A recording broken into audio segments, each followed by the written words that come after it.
काकस की नाकामियों में कामयाबी और कामयाबियों में नाकामी की अनमोल दास्तान। कैरोली 1910 में हंगरी में पैदा हुआ। बड़ा हुआ तो फौज में भर्ती हो गया। पिस्टल शूटिंग उसका शौक था। वो फौज का बेस्ट शूटर था।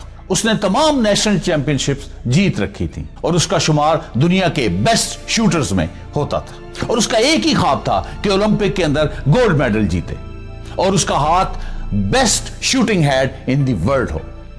मगर 1936 के बर्लिन ओलंपिक में कैरोली को सिलेक्ट नहीं किया गया, क्योंकि हंगरी के कानून के मुताबिक सिर्फ और सिर्फ कमीशन ऑफिसर ही ओलंपिक में हिस्सा ले सकते थे। एक सार्जेंट सोल्जर नहीं ले सकता था। कैरोली नाकाम हो गया, उसका ख्वाब चिकना चूर हो गया। उसके बाद हंगरी के अंदर शोर पड़ गया। लोगों ने कहा कि यह कैसा कानून है कि एक शूटर जो है हिस्सा भी नहीं ले सकता। तो उन्होंने कानून बदल दिया, अब कोई सोल्जर भी हिस्सा ले सकता था। कैरोली ने अपनी तमाम तवज्जो 1940 के टोक्यो ओलंपिक्स के ऊपर लगा दी। मगर 1938 के अंदर आर्मी ट्रेनिंग हो रही थी। एक फॉल्टी हैंड ग्रेनेड कैरोली के हाथ में फट गया और उसका वो स्किल्ड हैंड जिसको वो 28 साल से बेस्ट बना रहा था, जाया हो गया। कैरोली नाकाम हो गया। अब कैरोली के पास दो रास्ते थे। एक तो अपना कटा हुआ हाथ देखता रहे और पछताता रहे और रोता रहे। दूसरा कि अपने बाएं हाथ को काम में लाए और जिससे वो खा भी नहीं सकता था। खाना खाता था तो वो खाना मुंह की बजाय नाक में चला जाता था। तो उसने फैसला किया कि जो छिन गया है उसको भूल जाए और जो है उसको काम में लाए। और उसने खामोशी से मेहनत शुरू कर दी और लोग उस पर तरस खाते रहे। 1939 के अंदर नेशनल चैंपियनशिप हो रही थी। कैरोली वहां पर पहुंच गया। जब सारे शूटर्स ने देखा कि कैरोली वहां पे आया तो बड़ा खुश हुए। उन्होंने बड़ी क्लैपिंग की। उन्होंने कहा ये होती है स्पोर्ट्समैन स्पिरिट कि एक लूजर अपने साथियों को चीयर अप करने के लिए आ गया। कैरोली ने कहा नहीं, मैं आपको चीयर अप करने के लिए नहीं आया, मैं आपको टीयर अप करने के लिए आया। उसके बाद मुकाबला शुरू हुआ। सब अपने स्किल्ड हैंड के साथ शूट कर रहे थे, ये अपने सिंगल हैंड के साथ शूट कर रहा था और मुकाबला जीत गया। इससे कैरोली का हौसला बढ़ गया और लोगों की उम्मीदें भी बढ़ गई।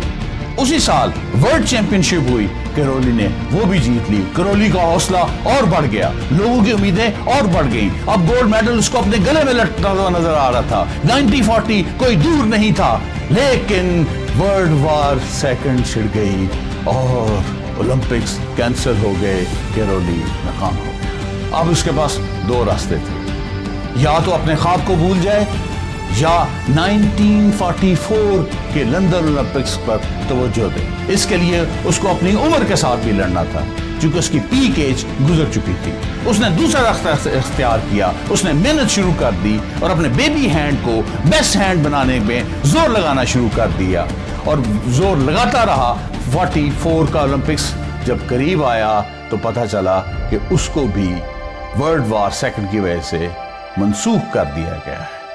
कैरोली फिर नाकाम हो गया। अब उसके पास दो रास्ते थे कि 1948 के ओलंपिक के लिए तैयारी करे या घर में चुप करके बैठ जाए। उसने मेहनत शुरू कर दी और सारा फोकस 1948 के ओलंपिक्स पे लगा दिया और दिन रात मेहनत करता रहा और अपने बेबी हैंड को बेस्ट हैंड बनाता रहा। 1948 का ओलंपिक्स शुरू हो गया। ओलंपिक जब शुरू हुआ तो उस जमाने का मशहूर खिलाड़ी कार्लोस वेलेंते, जिसका ताल्लुक अर्जेंटीना से था, वो दुनिया का बेस्ट शूटर था।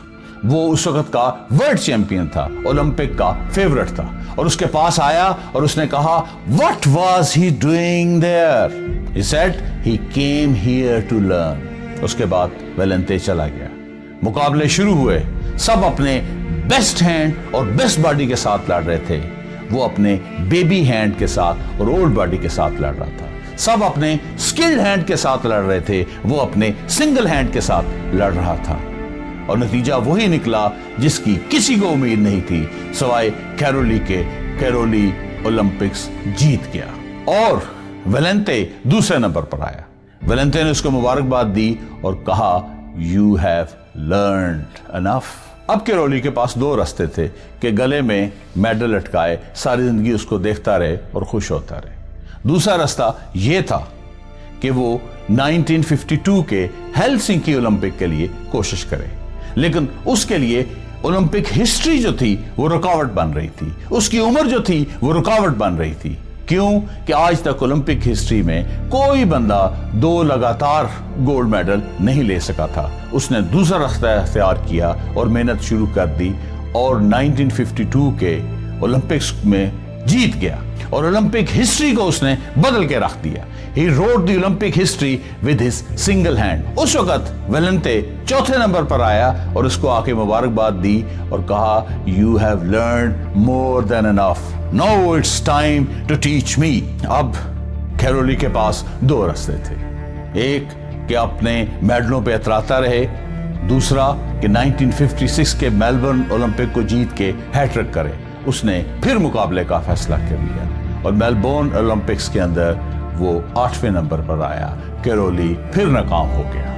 اس کے بعد وہ آرام سے نہیں بیٹھا, وہ نیشنل چیمپئن شپ میں حصہ لیتا رہا اور نیشنل چیمپئن شپ کو اس نے 35 ٹائمز جیتا, جو آج تک ایک ریکارڈ ہے, اور کوچ بن گیا اور ایک نوجوان کھلاڑی کن کو اس نے ٹرین کیا جس نے سلور میڈل حاصل کیا.